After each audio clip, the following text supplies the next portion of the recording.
ప్రకటన గ్రంథము మొదటి అధ్యాయం. ప్రకటన గ్రంథము మొదటి అధ్యాయం మొదటి 3 వచనాలు చదువుదాం. చదవండి. యేసుక్రీస్తు తన దాసులకు కనపరచుటకు దేవుడు ఆయనకు అనుగ్రహించిన ప్రత్యక్షత. ఈ సంగతులు త్వరలో సంభవింపనై ఉన్నవి. చదువరేడి ఈడు ఎక్కడికి పోయాడు? వచ్చాడు లేదా? మాకు ఆడవాళ్ళకి నిస్ట్ మొగలు చదవండి. అంటే మీ వాయిస్ కొంచెం స్టీరియో ఉంటుంది, అందుకే మొగలు ఎవరైనా చదవండి. పైన ఉన్నవారు కానీ ఎవరైనా చదవండి. పైన ఉన్న లేరు ఎక్కడ పోయారు? వాళ్ళకి ఫ్యాన్లకి ఇక్కడ కూర్చోలేకపోతున్నారండి. సరే, ఎవరైనా చదవండి. అబ్బాయిలు ఎవరైనా చదవండి. ఎదరికి వచ్చి ఇలా కొంచెం ఎదరికి వచ్చి, మరి అక్కడి నుంచి పోతే నా వాయిస్లాగా అయిపోద్ది నీ దగ్గరికి వచ్చి. రైట్, చదువుదాం. యేసుక్రీస్తు తన దాసులకు కనపరచుటకు దేవుడు ఆయనకు అనుగ్రహించిన ప్రత్యక్షత. ఈ సంగతులు త్వరలో సంభవింపనై ఉన్నవి. ఆయన తన దూత ద్వారా ఈ వర్తమానము పంపి తన దాసుడైన యోహాను వాటిని సూచించెను. అతడు దేవుని వాక్యమును గూర్చి యేసుక్రీస్తు సాక్ష్యమును గూర్చి తాను చూస్తున్నంత మట్టుకు సాక్ష్యమిచ్చెను. సమయము సమీపించినది గనుక ఈ ప్రవచన వాక్యములు చదువువాడును వాటిని విని ఇందులో రాయబడిన సంగతులు గైకొని వారును ధన్యులు. ఏమని రాస్తున్నాడు చూడండి. ప్రకటన గ్రంథాన్ని గురించి రాస్తున్నప్పుడు నా వలె ఇది చదివేవారు ధన్యులు. ధ్యానించాలి, పాటించాలి, వాటి విషయాలు గైకొనాలి. అట్టివారు నా వలె ధన్యులు. కొంచెం సౌండ్ తగ్గించండి. నా వలె ధన్యులని రాయబడిన సంగతులు రాస్తూ అనేక విషయాలు మనకు పరిచయం చేశాడు. మృతుల్లో నుండి లేచిన వాడు, ఆది సంభూతుడు, నమ్మకమైన సాక్షి, రాజ్యానికి వారసులుగా మనం మలచిన వాడు, యాజకులుగాను రాజులుగాను మనం తీర్చిదిద్ది తన రాజ్యంలో హక్కుదారులుగా మలచిన వాడు, మేఘాల మీద వస్తున్న సాక్షాత్తు దైవ స్వరూపముగా తాను దేవుణ్ణి కనుబరుచుకునేవాడు. శ్రమల్లో ఉన్న యోహాను చూపిస్తూ, ఇదిగో నా వలె శ్రమ పొందిన వారు ఎవరైతే ఉన్నారో వారికి నేను సహదాసున్నని యోహాన్ని కూడా మనకు పరిచయం చేసినవాడు. ఆ సంగతులు మనం ధ్యానిస్తూ వస్తున్నప్పుడు ఆయన గురించి మనం ఇంకా గొప్పగా మాట్లాడుకున్నాం. యోహాను దేవదూత చేత నడిపింపబడుతున్నాడు. దేవదూత కొన్ని సంగతులు చూపిస్తుంది. ఆ చూపిస్తున్న సంగతులు దేవదూతకి ప్రభువైన యేసుక్రీస్తు వారు పర్మిషన్ ఇచ్చాడు. యోహానికి గైడ్గా పనిచేస్తున్నది ఎవరంటే దూత.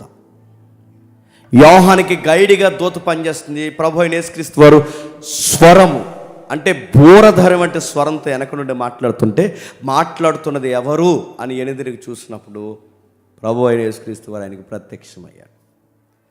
ఆ ప్రత్యక్షమైన వాడు ఆయన చూసి ఆశ్చర్యపోయాడు, భయానికి గురైపోయాడు. నడుముకు దట్టి కట్టుకున్నాడు, నిలువు టంగి ధరించుకున్నాడు. ఆయన ఎవరంటే ఒకవైపు రాజు, మరొక వైపు ప్రధాన యాజకుడు. ఒకవైపు రాజు, మరొక వైపు ప్రధాన యాజకుడిగా ఉన్నాడు.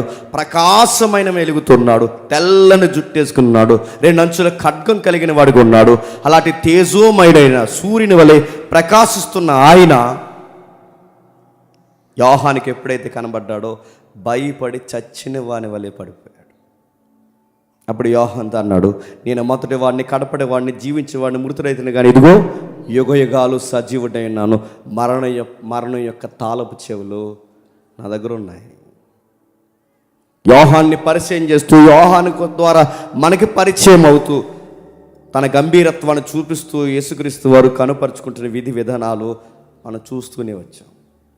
అలాంటి గంభీరమైన దేవుడు చేతులు 7 నక్షత్రాలు పట్టుకున్నాడు. ఆ 7 నక్షత్రాలు పట్టుకున్న ఆయన 7 దీపస్తంభాల మధ్య సంచరిస్తున్నాడు.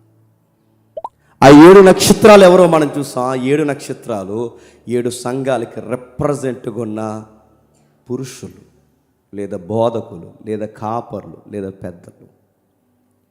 ఆ నక్షత్రాల చేత పట్టుకున్నవాడు 7 దీపస్తంభాల మధ్య సంచరిస్తున్నాడు. ఆ దీపస్తంభాలు ఏటో మనం చూస్తాం. ఆ దీపస్తంభాలు సంఘాలు. అలా సంచరించిన వాడు సంచరిస్తూ ఎఫెసీ సంఘంలో సంచరించాడు. ఆ ఎఫెసీ సంఘానికి వచ్చి ఆయన చెప్పాడు, 7 నక్షత్రాలు చేత పట్టుకున్నవాడు సంఘం కోసం మాట్లాడుతూ, నీ క్రియలు నాకు తెలుసు, నీ ప్రవర్తన నాకు తెలుసు, నీ యొక్క కార్యాలు నాకు తెలుసు, నువ్వు ఎలాంటి పరిస్థితుల మధ్య నన్ను అంగీకరించావో నాకు తెలుసు. నీ సహనము, నీ ఓర్పు, నీ సేవా విధానం, నువ్వు దుర్బోధలతో ఫైట్ చేసే విధానం, దుష్టుల్ని సహించలేని విధానం, దొంగ బోధకుల్ని ఎంకరేజ్ చేయని విధానం, ఒక్కటే అన్ని కార్యక్రమాలు నీలో నేను చూశాను. అయితే నీలో నేను ఒకటి గమనించాను, ప్రేమ వదిలేస్తావు. మొదటి ప్రేమను వదిలేస్తావు. నువ్వు ఎన్ని చేసినా మెకానికల్ లైఫ్కి అలవాటు పడిపోయావు. నా కోసం ఫైట్ చేస్తున్నావు, నా కోసం సేవ చేస్తున్నావు, నా కోసం వాదిస్తున్నావు, నా కోసం శ్రమ పడుతున్నావు. ఎవరన్నా ఏదన్నా అంటే ఇదిగో స్టాండ్ తీసుకుంటున్నావు, యేసు నామమును ఎరగనని చెప్తున్నా, అన్నీ బాగానే. కానీ సంసారం చేస్తున్న ఎల్లాలు మెకానికల్గా ఎలాగైతే అలవాటు పడిపోయిందో నువ్వు కూడా నా మొదటి ప్రేమను వదిలేస్తావు. నీ ప్రేమ లేనప్పుడు నువ్వు వంట చేస్తే ఎవరికి కావాలి? నువ్వు ప్రేమించలేనప్పుడు నువ్వు ఇంట్లో సేవ చేస్తే ఎవరికి కావాలి? నువ్వు ప్రేమ చూపించినప్పుడు ఇల్లంతా శుభ్రం చేస్తే ఎవరికి కావాలి? నువ్వు ప్రేమ లేనప్పుడు నా బట్టలు ఉతికితే ఎవరికి కావాలని ఒక భర్త ఎలాగైతే భార్యను అడుగుతాడో, ఆ పెండ్లి కుమారుడు తన వధువైన సంఘాన్ని అడుగుతున్నాడు. అందులో సంఘం పేరు క్రీస్తు సంఘం. ఆ సంఘానికి కొన్ని అడ్రస్ ఎఫెసీ సంఘం. ప్రేమ తగ్గిపోయిందని లేదు, ప్రేమ వదిలేస్తాం అని మొదటి సంఘాన్ని పాయింట్అవుట్ చేశాడు. ఇప్పుడు మనం ఆలోచిస్తున్నాం స్ఫురణ. చదువు ఒకసారి. స్ఫురణలో ఉన్న సంఘపు దూతకి ఎలాగూ రాయము, మొదటివాడు కడపటివాడును, మృతుడను మరలా బ్రతికిన వాడును చెప్పు సంగతులేమనగా, నీ శ్రమను దరిద్రతను నేను ఎరుగుదును, అయినను నీవు ధనవంతుడివే, తమ యూదులమని చెప్పుకొనుచు యూదులు కాకయే సాతాను సమాజపు వారి వలన నీకు కలుగు దోషం నేను ఎరుగుదును.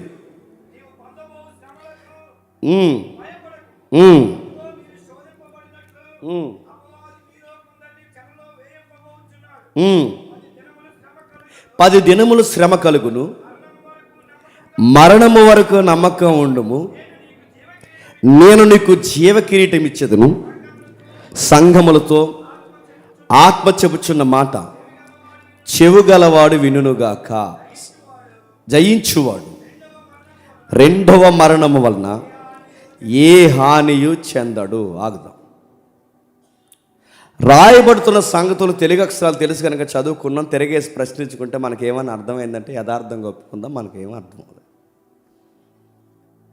దేవుడు అర్థం కావాలని ఏ గ్రంథాన్ని రాయించలేదు, అర్థం కాకుండా ఉండాలని ప్రకటన గ్రంథాన్ని కూడా రాయించలేదు, అర్థం అవ్వాలని రాయించాడు ఆయన. కాకపోతే ఆ గ్రంథాలు చూసి మనం ఎందుకు భయపడుతున్నామంటే వాడిని భాష అలాంటి భాషను ఆయన ఎందుకు ఉపయోగించాల్సి వచ్చిందంటే ఆయన అరెస్ట్లో ఉన్నాడు, పైగా విసర్జింపడ్డాడు, పైగా పద్మాసు ద్వీపంలో ఉన్నాడు, ఇప్పుడు పైగా గవర్నమెంట్కి వ్యతిరేకంగా ఉన్నాడు.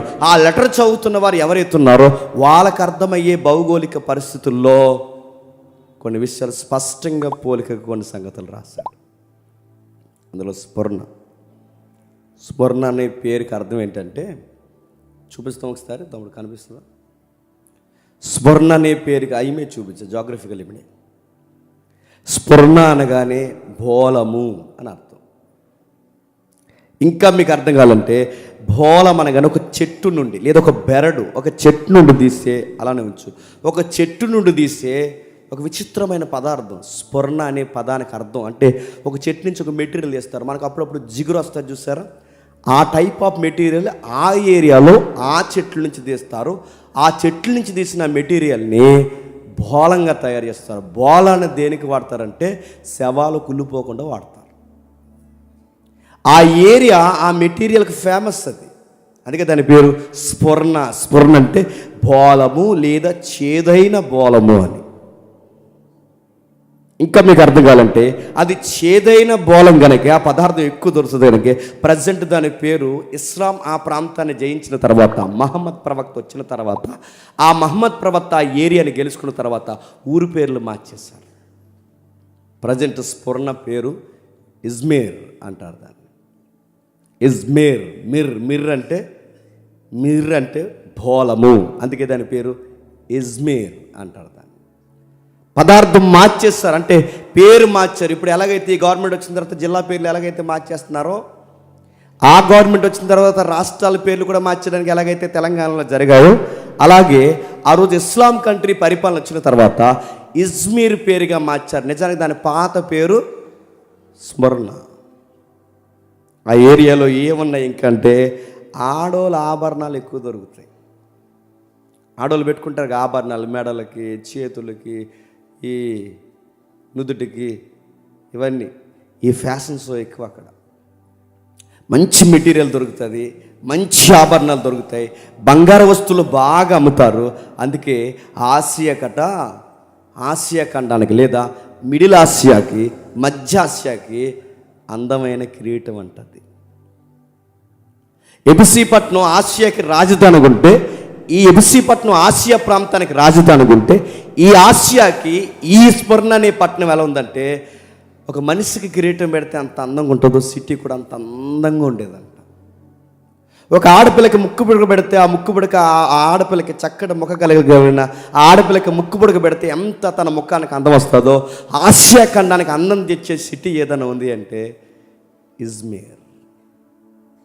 కావాలని గ్రీకులు కట్టారట వాళ్ళ స్థాయిని చూపించుకోవడానికి, వాళ్ళ యొక్క శక్తిని చూపించుకోవడానికి, వాళ్ళ యొక్క నాగరికతను చూపించుకోవడానికి. అలెగ్జాండర్ తీసుకొచ్చాడే, అలెగ్జాండర్ మనం తీసుకొచ్చిన కల్చర్ మనం మాట్లాడుకున్నాం రాత్రి.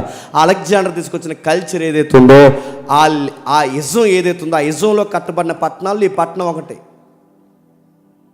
ఆ ఇజంలో కట్టబడిన పట్టణాల్లో పట్టణం ఒకటి గ్రీకులు స్థాపించారు. రాజకీయంగాను మతపరంగాను విస్తరించిన పట్టణం అది. ఆసియా ఖండానికి కిరీటం. ఇక్కడ ప్రాముఖ్యమైన ఒక వ్యాపార కేంద్రం ఉంటుంది. ఇప్పుడు తమ్ముడు జీవించాడు. ఆ ప్రాంతం పేరు అగోరా. చూపిస్తామని వస్తారు. అగోరా అంటే వ్యాపార కేంద్రం. అగోరా నాకు కనబడలేదు. ఇదే అగోరా వ్యాపార కేంద్రం అంటారు దీన్ని. బాగా వ్యాపారం జరుగుద్ది, బాగా లాభాలు వస్తాయి. ఆ ఏరియాలో గ్రీకు సంస్కృతి ఎక్కువ, రాజకీయాలు ఎక్కువ, మత విషయాలు ఎక్కువ. అన్నిటికన్నా ముఖ్యంగా మంచి వాడరేవు కూడా ఆ ఏరియా నది ప్రాంతం కలిగి ఉంది. ఆ ఏరియాలో అనేక విషయాల్లో వ్యాపారం బాగా జరుగుద్ది. ఆడవాళ్ళ వస్తువులు అమ్మడం కానీ, బోలం అమ్మడం కానీ ఇలాంటి విషయాల్లో బాగా పేరు మోసిన పట్టణం అది. ఆ ప్రాంతంలో ఇప్పుడు సంఘం ఉంది ప్రజెంట్. అది వెరీ క్లాసిక్ సిటీ. అది నాకు త్వరగా పాస్పోర్ట్ అయితే ఇవన్నీ తిరిగేద్దామని చూస్తున్నాను, కానీ ఎవరో నన్ను వెళ్ళెవరు. సరే, ఏదైతే మీరు చూడండి ఆ ఏరియా మనం చూస్తున్నప్పుడు చాలా క్లాసిక్. ఒక మాట చెప్పండి, లగ్జరీ ఏరియా. ఎంత లగ్జరీ ఏరియా అంటే మీరు గమనిస్తే దాన్ని జాగ్రత్తగా, ఎంత పెద్ద లగ్జరీ ఏరియా అంటే ఆ ఏరియాకి కావాలని వలసొచ్చి కూడా అక్కడ నివాసం ఉండిపోయేవారు. అంటే సరదాగా చూడడానికి వచ్చిన తర్వాత ఆ ఏరియాకి అట్రాక్షన్ గురై అరే మళ్ళీ ఈ సిటీని వెళ్ళకూడదని చెప్పి అక్కడే సెటిల్ అయిపోయేవారు. ఆసియాకి అందం తెచ్చిన పట్టణం, ఆసియాకి వ్యాపారంలో బాగా లాభాలు తెచ్చిన పట్టణం. అలాంటి పట్టణంలో ఈరోజు ప్రజెంట్ పుట్టాలు అవన్నీ ఆ పట్టణంలో సంఘం ఉంది. ఆ సంఘంలో ఆ ఏరియాలో ఎక్కువ ఏం జరుగుతుంది? వ్యాపారం జరుగుతుంది. బోలం అమ్ముతారు, ఆభరణాలు అమ్ముతారు, ఇవన్నీ అమ్ముతారు. అక్కడ అమ్మకాల ద్వారానే బతుకుతారు. అక్కడ పాడి పంటల కన్నా వ్యాపారాలకి గిరాకీ ఎక్కువ. అలాంటి ఏరియాలో ఆసియాకి ముక్కు పుడకగా, ఆసియా ఖండానికి కిరీటంగా ఉంటే మాసిన వస్త్రాలు, మాసిన గడ్డాలు, మాసిన గుడుసులతో, మాసిపోయిన బతుకులతో ఆ సిటీకి మచ్చలాగా ఒక ఏరియా ఉందంట. ఆ సిటీకి మచ్చలాగా ఒక గుంపు ఉందంట. అందమైన పట్టణంలో మురుకుగా తిరుగుతున్న గుంపు ఉందంట.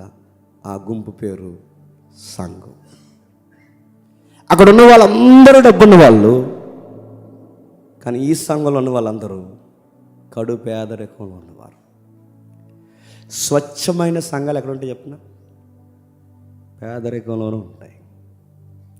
బలిసిన సంఘాల్లో ఏముంటుంది చెప్పనా? బలిసిన వ్యవహారమే ఉంటుంది. స్వచ్ఛమైన దేవుని ప్రేమ ఎక్కడ ఉంటుంది చెప్పనా? కింది స్థాయిలో పేదరికలు ఉంటారు చూడండి, వాళ్ళు పెట్టే పచ్చడి మెతుకులు కూడా బాగుంటాయి. లగ్జరీగా ఉన్న వాళ్ళు చూడండి. మీరు కావాలి, మొన్న మధ్య ఒక సేవకుడు నన్ను కలిశాడు. ఆ సేవకుడితో లగ్జరీస్ సంఘానికి వెళ్ళాడు ఫారెన్లో. నిజాన్ని నేను వెళ్ళాలి, నాకు పాస్పోర్ట్ లేక ఆయన వెళ్ళాడు. వెళ్ళిన తర్వాత వాళ్ళు ఏ విధంగా వాళ్ళని చూశారో నాకు చెప్పాడు. ఏ విధంగా చూశారంటే ఆయన చెబుతున్న మాట ఏంటంటే, వెళ్ళారట, ఫ్యామిలీ ఉన్నారు అక్కడ, వాళ్ళు డాక్టర్స్, వాళ్ళు యూఎస్లో జరిగిన కూడా చెప్తున్నాను. ఆ డాక్టర్స్ ఎవరైతే ఉన్నారో పిలిచారట. ఈయన స్పీకర్కి వెళ్ళాడు. ఆ స్పీకర్గా అయిన తర్వాత, వాక్యం అయిన తర్వాత ఇంటికి వచ్చి భోజనం చేయాలిగా. భోజనం చేసిన తర్వాత ఈయనకి సెపరేట్ రూమ్ ఇచ్చారు. ఆ రూమ్ ఇచ్చిన తర్వాత లోపలికి వెళ్ళాడు, కూర్చున్నాడు. భోజనానికి పిలుస్తాడేమని చూస్తున్నారు. ఇంకా పిలవరు, ఇంకా పిలవరు, ఇంకా పిలలేదు, ఇంకా పిలవట్లేదని చూస్తే ఇంకా పిలవట్లేదు. రాత్రి అంతా అలాగే ఉండిపోయాడు. నెక్స్ట్ డే కూడా మళ్ళీ అలాగే జరిగింది. మళ్ళీ పిలుస్తారు, మళ్ళీ పిలుస్తారు, చూడు పిల్లలేదు. కానీ అలవాటు ఏంటంట, ఎవడ ప్లేట్ ఆడే కడుక్కుని చెప్పండి, ఎవరు భోజనం అలా పెట్టుకోవాలన్నది అలవాటట. ఆ మొక్క ఆయనకి చెప్పాలిగా. ఆవిడ తీరిగ్గా ఆవిడ వచ్చిందట, బ్రదర్ మీల్స్ అన్నీ అక్కడ రెడీగా ఉన్నాయి, తినేసి ప్లేట్ కడిగేసి అక్కడ పెట్టి పడుకుని అన్నదట. బలిసిన వ్యవహారం కదండి. ఒక సేవకుని ఎలా చూడాలో తెలియని ఈ లగ్జరీ సంఘాల సమాజంలో రోజు రోజుకి ఎక్కువైపోతున్నాయా లేదా? సంఘము సేవ అంటే ఈరోజు లగ్జరీ చూపించుకోవడం అనుకుంటున్నారు. కాదు. ఈ స్మరణ సంఘాన్ని చూడు. దేవుడు ఏం చూస్తాడు? ఆసియా అందాన్ని చూడలేదు.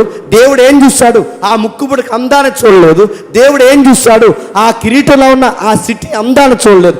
దేవుడు ఏం చూస్తాడు? పేద బతుకులను చూస్తాడు, పేదరికాన్ని చూస్తాడు. నేను అనుకుంటా అండి, డబ్బు వచ్చే కొలది సేవ పాడవుద్ది, డబ్బులో తూగే కొలది సేవ పాడవుద్ది. ఏ సంఘ నాయకులైన విశ్వాసులైనా మీరు గమనించండి, డబ్బున్న వాళ్ళకి భక్తి చాలా తక్కువ ఉంటుంది. డబ్బు లేదనుకోండి మనమే టెంట్లు వేస్తాం, డబ్బు లేదనుకోండి మనమే కష్టపడతాం, డబ్బు లేదనుకోండి మనమే అంట్లు తోముతాం, డబ్బు లేదనుకోండి అన్నీ మనమే చేస్తాం. డబ్బు ఉందనుకోండి మనిషిని ఎటు చేయించండి అంటాం. ఆ మాటలు ఎలా వస్తున్నాయి? దేవుని పరిచర్యలో నీ పాలు పంపులు లేకుండా పోతున్నాయి. కారణం ఏంటి? నీ లగ్జరియస్ ని పాడు చేస్తుంది. వాళ్ళ గురించి రాస్తున్నాడు చూడండి. ఏమన్నా, స్మరణలో ఉన్న సంఘపు దూతకు ఎలాగు రాయము, స్మరణలో ఉన్న సంఘపు దూతకు ఎలా రాయము. ఎవరా దూత? దేవదూత కాదు, దూత. బాగా దేవదూత. దేవదూత అంటే దేవుడి దగ్గర పరిచర్య చేసేవాళ్ళు. దూత అంటే సంఘంలో పరిచర్య చేసేవాళ్ళు. దేవదూత అంటే దేవుడి దగ్గర పరిచర్య చేసేవాళ్ళు. ఇక్కడ దూత అంటే సంఘంలో పరిచర్య చేసేవారు. ఎవరు ఆ దూత అంటే? ఒక కాపరి లేదా ఆ సంఘానికి పెద్ద, ఒక రిప్రజెంట్గా పనిచేస్తున్న వ్యక్తి. ఆ దూతకి ఎలా రాయి. ఆ దూతకే కాదు, సంఘానికి కూడా ఎలా రాయి. ఏమని రాయాలి? నేను మొదటి వాడును కాడపటి వాడిన యుండి మృతులై మరలా బ్రతికిన వాడు చెప్పు సంగతులు. ఏమనగా ఎందుకు ఈ మాట్లాడుతున్నారు చెప్పండి. స్ఫురణానికో విషయం చెప్పాలి, సంగమానికో విషయం చెప్పాలి. డబ్బున్న వాళ్ళు మంచి మంచి బట్టలు వేసుకుంటే నీకేమైనా సిగ్గు కలుగుతుందేమో, నువ్వు అస్సలు సిగ్గుపడకు. స్ఫురణానికో విషయం చెప్పాలి, సంగమానికో విషయం చెప్పాలి. వాళ్ళు గుంపులుగా తిరిగి వాళ్ళు లగ్జరీగా నీకు కనబడుతుంటే నువ్వు గమనించు, నువ్వేం సిగ్గుపడతావో నీకు ఎవరు లేరని. నువ్వేమీ సిగ్గుపడవు. సంగమానికో విషయం చెప్తున్నాను. నీ దగ్గర డబ్బు లేకపోవచ్చు, నీ దగ్గర హోదా లేకపోవచ్చు, నీ దగ్గర పేరు లేకపోవచ్చు, నీ దగ్గర ప్రఖ్యాతులు లేకపోవచ్చు, నీ దగ్గర చెప్పుకోదగ్గ స్థాయి లేకపోవచ్చు, నువ్వు పూరు గుడుసులో ఉండొచ్చు. కానీ నా దృష్టికి నువ్వు ధనవంతుడివి. నీతో మాట్లాడుతుంది ఎవరో తెలుసా? మృతుడైతేనే కానీ చెప్పండి, బ్రతికిన వాడు చెప్పు సంగతులు ఏమనగా. ఆ మాట ఎందుకు కోట్ చేస్తున్నాడంటే, ఈయన మనిషి కాదని చెప్పడానికి. ఎవరు మృతులవుతారు? మనుషులు. ఎవరు తిరిగి లేవరో? మనుషులు. మరి తిరిగి లేవని వారు మనుషులైతే ఈయన తిరిగి లేస్తే ఎవరు? దేవుడు. నేను మృతునై తిరిగి లేచానన్న భాష ఎందుకు ఉపయోగిస్తున్నాడు? మనుషుడు మరణిస్తే తిరిగి లేవడు, ఈయన మరణించి తిరిగి లేచాడంటే చెప్పండి, ఈయన దేవుడు. సంగమా, నీతో మాట్లాడుతున్న సాక్షాత్తు దేవుడు. నేను మాట్లాడుతున్న దేవుణ్ణి. నేను మనిషిని అయితే మరణిస్తాను, నేను మనిషిని అయితే మరలా లేవను. నేను మనిషిని కాదు, దేవుణ్ణి గనకే మరలా తిరిగి లేచి బ్రతికి మరణంలోకి వెళ్ళి చావంచుకెళ్ళి ఆ చావులో నిద్రించి మరణించి తిరిగి లేచి నీతో నేను మాట్లాడుతున్నాను. బ్రతికిన వాడు చెప్పు సంగతులు ఏమనగా, నీ శ్రమను, నీ దరిద్రతను నీ నెరుగుదును, అయినను నువ్వు ధనవంతుడివే. తాము యూదులమని చెప్పుకొనొచ్చు, యూదులు కాక. ప్రశ్న, నీ శ్రమ, నీ దరిద్రత నేను ఎరుగుదును. ఇప్పుడు అడుగుతున్నాను, ఎందుకు క్రైస్తవులకి దరిద్రత వచ్చింది? దరిద్రత అంటే అదో శాపంగా. దరిద్రత అంటే పేదరికంలో మరింత పేదరికం. ఎందుకు పేదరికం వచ్చింది? సామెతల గ్రంథంలో రాసినట్టు గుర్తుపెట్టుకోండి, పని చేయని వాడు, ఏ పని చేయని వాడు సింపురుగుడ్ల కారణకుడు అవుతాడని సామెతల గ్రంథంలో ఉందా లేదా? పని చేయని వాడు సింపురుగుడ్ల కారకుడు అవుతాడని ఎలాగైతే సామెతల గ్రంథంలో ఉందో, వీళ్ళు ఏ పని చేయకపోవడం వలన పేదోళ్ళు అయ్యారా? వ్యసనాలకు అలవాటు పడేవాళ్ళు కానీ, సుఖాలకు అలవాటు పడిన వారు కానీ, మగాళ్ళకి మరి చెప్తున్నాను, వ్యసనాలకు కానీ సుఖాలకు కానీ అలవాటు పడితే సింపుల్ కొట్లు వేసుకోవడం కూడా పనికి గుర్తుపెట్టుకో. మగాడు కష్టపడాలి, మగాడు కాస్త సంపాదన కలిగిన వాడుగా ఉండాలి. వ్యసనాలకు అలవాటు పడిపోయినా, ఏ పని చేయకుండా సోమర్లా తిరిగినా, పని దొంగవైతే నీళ్ళంతా దొంగల ముఠాగా మారిపోద్దేమనుకుంటున్నావు. వీళ్ళెందుకు పేదోళ్ళు అయిపోయారు? చాలామంది క్రిస్టియన్లు చేస్తున్న తప్పటి చెప్పిన, ఇక దేవుడిని నమ్ముకున్న తర్వాత ఇంకే పనిలోకి వెళ్ళరండి. ఇదో రోగం. అప్పుడు చెప్పాడు పని చేయొద్దని, ఉద్యోగాలు చేయొద్దని చెప్పారా? పని చేయొద్దని చెప్పారా? దేవుడు ప్రేయర్ కూర్చుని ఇక ప్రార్థన పేరు వంక పెట్టుకుని ఇక ఏ పని చేయగలిగితే సన్నాసిగడ అయిపోతాయో అనుకుంటున్నావు. పని చేయి, దేవుడి పేరు చెప్పి నువ్వు ఇంట్లో ఏ పని చేయకుండా నిస్సారంగా కూర్చుంటే ఎవరికి చెడ్డ పేరు? యారా ఎగ్జామ్స్ అలా ఎందుకు రాసేవారంటే, ఈ పోటీగాడు అన్నాడట మీటింగ్స్లో ఎక్కువ తిరిగి చదవలేకపోయి. ఎవరికి చెడ్డ పేరు? నువ్వు మీటింగ్స్ రాకపోయినా పర్లేదు, నువ్వు మీటింగ్స్లో కూర్చోకపోయినా పర్లేదు, నువ్వు మీటింగ్లో బరకాలు వేయకపోయినా పర్లేదు, కానీ దేవుడి పని చెప్పి నువ్వు చదవకపోతే ఎవరికి చెడ్డ పేరు? దేవుడు అనగానే మనం అనుకుంటున్నాం, మనం చదవకపోయిన అక్షరాలు అలా కనబడిపోతాయి అనుకున్నా. కనబడదు చూడు, ఒక అక్షరం జీరో. దేవుడు అనుకుంటున్నాం మనం ఏమి చేయకపోయినా ఆర్థిక పరిస్థితులు అలా కలిసి వస్తాయి అనుకున్నా. ఎవరు చెప్పాలి అలా కలిసి వచ్చేస్తాయని? కష్టపడిన వారినే దీవిస్తాడు. బైబిల్ ఉందిగా, నిశ్చయముగా నీ రెక్కల కష్టాన్నే. చెప్పండి, ఎవరిని ఆశీర్వదిస్తాడు చెప్పండి? పని పాట లేకుండా ఇంట్లో కూర్చుని 24 hours బైబిల్ చదువుకుంటూ, పని పాట లేకుండా ఇంట్లో కూర్చుని ప్రేయర్ చేసుకుంటూ, ఏ పని చేయకుండా నేను భక్తిపరుని అయిపోయాను, నేను ఇలానే ఉంటాను, నేను పనిలోకి వెళ్ళను, ఎక్కడికి వెళ్ళను, ఏ పని చేయను, ఉద్యోగం చేయను, ఇంకా తన్మయత్నం చేయను, మళ్ళీ యోహాన్ తర్వాత నేనే పరవశన అయినని కూర్చుంటే ఏమవుతావు? ఈ మాట నేను ఏమనుకోకండి, సంకనాగిపోతావు. ఏమవుతాడు అడుగుతున్నాను. దేవుడు పని చేయొద్దు అన్నాడు, పని చేయి. మగపిల్లాడు అన్నాక ఆడపిల్ల అన్నాక మీరు చేసిన పని మీరు చేయండి. ఇంట్లో చాలామంది ప్రేయర్ బాగానే చేస్తారు, ప్రార్థనలు బాగానే వెళ్తారు, వాక్యాలు బాగా చదువుతారు. ఆడవాళ్ళు చాలామంది ఉన్నారు, ఆ ఒళ్ళు ఇల్లు శుభ్రం ఉండదు వీళ్ళకి. చార్లెస్ స్పర్జన్ ఏమంటారు తెలుసా? చార్లెస్ స్పర్జన్ కానీ మహానుభావులు ఏమన్నా తెలుసా? నీ ఇంట్లో అంట్లు కడగడం కూడా దేవుడికి వర్షిప్ చేయడమే, గుర్తుపెట్టుకో. నీళ్ళు శుభ్రం పెట్టుకోవడం కూడా దేవుడికి వర్షిప్ చేయడమే, గుర్తుపెట్టుకో. నీంట్లో తలగాడి దిండ్లు ఏదైతే దిండ్లు తలగాడ పెడుతున్నా కవర్ శుభ్రంగా ఉంచడం కూడా దేవుడికి వర్షిప్ చేయడమే, గుర్తుపెట్టుకో. నీ తినే ప్లేట్లు శుభ్రంగా ఉండవు. ఎందుకంటే ఎవరైనా బయట వస్తే ఈ ఇల్లు ఇంత శుభ్రంగా ఎలా ఉందంటే వాళ్ళు క్రిస్టియన్స్ అని చెప్పుకోవడం దేవుడికి వర్షిప్, గుర్తుపెట్టుకో. వాళ్ళ బట్ట శుభ్రం, వాళ్ళ ఒళ్ళు శుభ్రం, వాళ్ళ మాట శుభ్రం, వాళ్ళ బతుకు శుభ్రం. కేవలం ప్రార్థన అని చెప్పి, కేవలం దేవుడు అని చెప్పి, కేవలం వాక్యాలని చెప్పి ఏ పని చేయకపోతే అడుగుతున్నాను, మనం దేవుని పిల్లలు అవుతామా? పని దొంగలం అవుతాం, సింపుల్ గుట్ల కారకులు అవుతాం, పేదోళం అవుతాం. దేవుడి పేరు చెప్పి కొంతమంది చదువులు దేశించేసి వాళ్ళు ఉన్నారు తెలుసా? దేవుడు నమ్ముకున్న తర్వాత ఇంక చదవరంట. మరి ఏం చేస్తావు? ఓ ప్రకటన కింద రాస్తావు మాకు,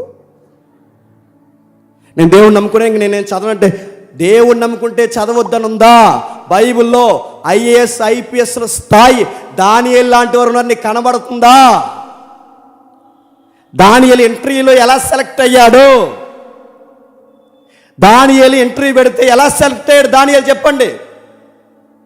జ్ఞానమందును, వివేకమందును, సౌందర్యమందును, మాటల యందును నేర్పరగలవాడు ఉన్నాడు కనుక రాజు అన్నాడట, ఆ కుర్రోడ్ని మాకు రైట్ హ్యాండ్గా పెట్టండి అన్నాడట. ఆ స్థాయికి యోసేపు వెళ్ళలేదా? ఆ స్థాయికి దానియేలు వెళ్ళలేదా? చదివే టైంలో చదవాలి, ఉద్యోగం కొట్టే టైంలో ఉద్యోగం కొట్టాలి, మగపిల్లలు వయసు దాటిన వారైతే పని చేసే టైంలో పని చేయాలి, సంపాదించే టైంలో సంపాదించాలి, దాయాలి. దేవుడి పేరు చెప్పి ఎగ్గొట్టావో నీకు నువ్వు నష్టపోతావు, దేవుడికి కూడా చెడ్డ పేరు తెస్తావు. ఇప్పుడు ప్రశ్న, వీళ్ళు ఎందుకు పేదోళ్ళు అయిపోయారు? 24 hours ప్రార్థనలు ఉండడం వల్ల పేదోళ్ళు అయిపోయారా? వీళ్ళు ఎందుకు కడు పేదరికలు ఉన్నారు? గంజి తాగే పరిస్థితుల్లోకి వీళ్ళు ఎందుకు వచ్చేసారు? వీళ్ళ పరిస్థితులు ఎందుకు దిగజారిపోయాయి? కేవలం ప్రేయర్స్లో ఉండిపోయి, వాక్యం ఉండిపోయి, 24 hours బైబిల్ చదువుకోవడం వల్ల, ఇక ఏ పని చేయకుండా ఉండడం వల్ల పేదోళ్ళు అయిపోయారా? కాదు కాదు కాదు. వీళ్ళు ఎందుకు పేదోళ్ళు అయిపోయారంటే హిస్టరీ చెప్తుంది, నీ శ్రమ, నీ దరిద్రత నాకు తెలుసు. నువ్వెందుకు అలా అయిపోయావంటే గవర్నమెంట్ మీకు వ్యతిరేకం అయిపోయింది. ఆ ఏరియాలో ఎక్కువ ఏం జరుగుతుందట చెప్పండి? వ్యాపారం. క్రిస్టియన్స్ కూడా అక్కడ వ్యాపారం చేసేవారట. సంఘంలోనే అనేక మంది వ్యాపారం చేసేవారట. వాళ్ళ వ్యాపార కేంద్రాల్లో క్రైస్తవులు కూడా వ్యాపారాలు ఉన్నాయట. వాళ్ళ వ్యాపారాలని కావాలని యూదులు, గవర్నమెంట్ కలిసి వాళ్ళ వ్యాపారాన్ని చిందరవందర చేసేయట. స్వర్ణ సంఘంలో ఉన్న విశ్వాసులు ఎందుకు పేదరికంలో పోయారంటే గవర్నమెంట్ వాళ్ళ వ్యాపారాలకు వ్యతిరేకమైపోయింది. వాళ్ళ వ్యాపారాలు తొక్కేసి ఎందుకు వ్యతిరేకమైపోయిందంటే ఆ ఏరియాలో కొంతమంది దేవుళ్ళని, దేవతల్ని పూజిస్తారు. ఆ ఏరియాలో కొన్ని ఏరియాలో దేవుళ్ళని, దేవతల్ని పూజిస్తారు. ఆ దేవతలను పూజించిన వారు వాళ్ళ దేవతలను పూజించకపోతే, అంటే రాజుని ఆరాధిస్తారు. ఆ రాజు ఆరాధన ఉంది ఆ ఏరియాలో, చక్రవర్తిని ఆరాధించాలి. చక్రవర్తిని ఆరాధించనన్నారు గనుక వాళ్ళ వ్యాపారాల మీద కొట్టేశారట. గమ్మత్తని చెప్పిన, చక్రవర్తిని ఆరాధించారు కనుక వ్యాపారాల మీద కొట్టేశారట. రెండోది, యూదుల మతాలు అంగీకరించలేనందుకు, యూదుల విశ్వాసానికి వెళ్ళి పెద్దపేట వెళ్ళినందుకు ఈ దొంగ యూదులందరూ కలిసి ఏం చేస్తారో తెలుసా? వారి వ్యాపారాల నష్టాల్లో పడేశారట. ఈ సందర్భాలనే, ఇలాంటి పరిస్థితులు క్రైస్తవులకు ఎదురవుతున్నాయని ఎబ్రీ పత్రికలు వీరి గురించి రాశాడు. ఒకసారి చూడండి. ఎబ్రీలు రాసిన పత్రిక, అపోస్తులైన పౌలు ఎబ్రీలు రాసిన పత్రిక 10వ అధ్యాయం 34 వచ్చింది. మీరు ఖైదులో ఉన్న వారిని కరుణించి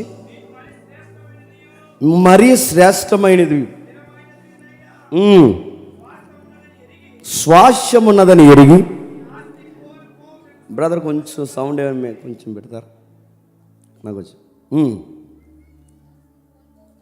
మీ ఆస్తిని కోల్పోవుటకు సంతోషముగా ఒప్పుకుంటారు.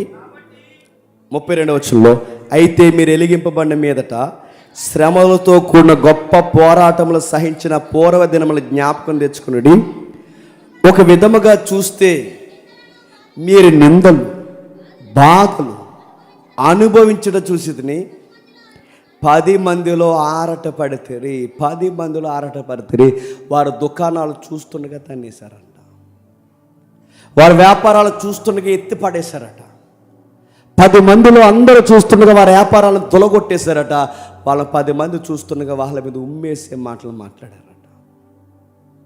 వాళ్ళు ఎందుకు పేదోళ్ళు అయిపోయారంటే, నేను మరలా చెప్తున్నాను, వాళ్ళ వ్యాపారాల్లో ప్రభుత్వానికి అనుకూలంగా వాళ్ళు లేనందుకు, యేసుప్రభు నామాన్ని గట్టిగా పట్టుకున్నందుకు ఫైనాన్షియల్గా క్రిస్టియన్ ఫ్యామిలీస్ని డిస్టర్బ్ చేశారంట.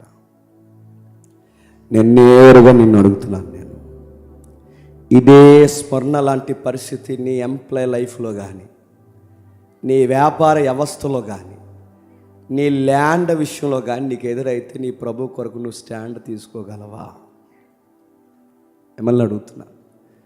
వాళ్ళు ఎందుకు పేదోళ్ళు అయిపోయారు? కేవలం వాళ్ళ యేసుప్రభు నామం వైపు నిలబడి మేము రాజుని పూజించమన్నందుకు వాళ్ళ వ్యాపారాలు నాశనం చేసి పడేశారు. మరి నువ్వు నేను ఆధార్ కార్డు తేడా అవుతుందంటే మనకి ఆయి వచ్చేది, రేషన్ కార్డు తేడా వస్తుందంటే క్రిస్టియన్స్ కాదని రాయించేస్తాం మనం.